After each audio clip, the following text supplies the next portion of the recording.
Kabilang ang dalawang estudyante sa 5 nasa kote habang naglilipak umano ng shabu. Ang grupo, sangkot din daw sa pagbibenta ng illegal na droga, pati Sa mundong ating ginagalawan, mayroon at mayroon pa rin mga tao ang mas pinipili pang talikurin ang kanilang mga problema kaysa sa harapin at lutasin ang sitwasyon ng kanilang buhay. At bakit kaya mga taong ayaw hanapin ang tunay na kaligayahan at tunay na kapayapaan? Oo, mahirap ang maging mahirap, kaya mas pinipili ng iba ang maligaan patungo sa katiliwan.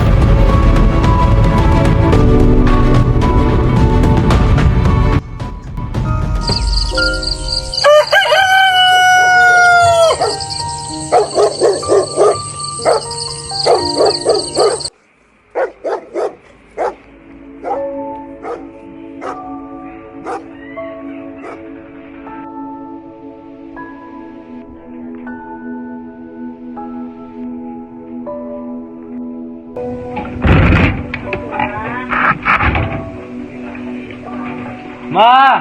Bakit? Wala na pong kape? Bakit? May pambili kayo? Anak, kailangan ko pera. Alam mo yan.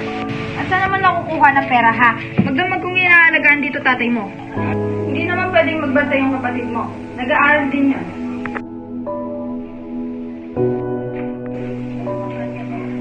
Sabi, pera. Kakabigay ko lang sa'yo ng nakaraan ah. Saan mo gagamitin? Sa project po. Project? Baka pag-iwasin mo lang ha? Oh.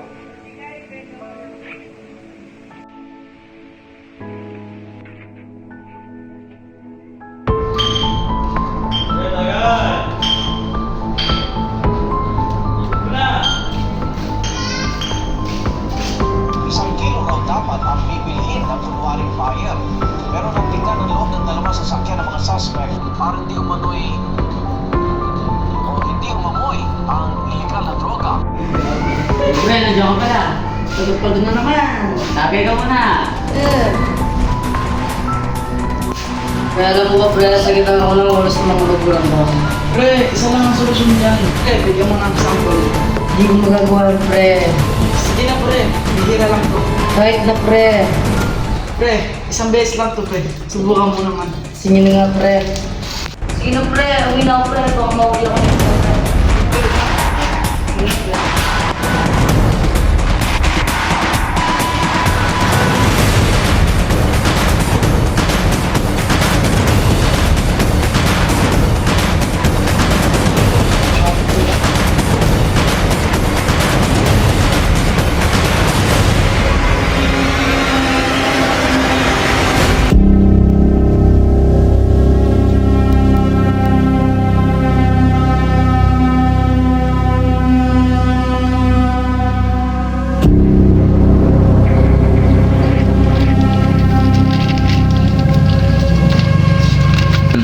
Ingat ka pre, mapapala ka.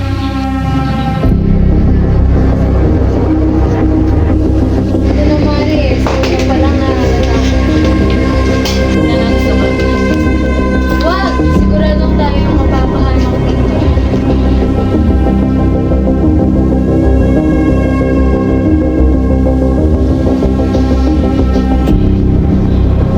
Bukas to. Sige man. Wawalan din ako daan.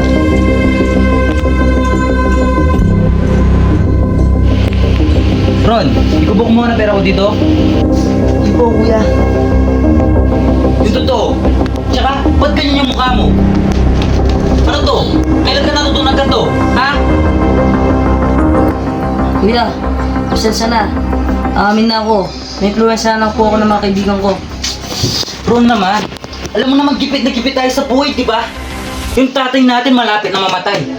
Yung kuryente natin, yung bilihin natin, wala tayong pambili. Nagtatrabaho ako para makapagpakain sa inyo. At yung pag-aaral mo, tapos ganyan na susukulin nyo sa akin? Ron naman,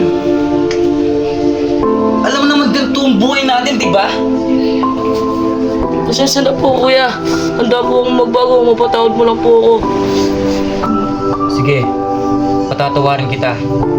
Pero bago ka magpatawad sa akin, patuwarin mo muna yung sarili sa iyong ginawa. Ngayon, napagtanto ko na kung ano talaga ang purpose ng buhay. Hindi sa lahat ng bagay, kailangan lumantong sa ganitong paraan. Maaaring daan naman ito sa tamang daan upang hindi masangkot sa maling daanan. Kaya wag mong subukan kung ayaw mong masira ang iyong buhay.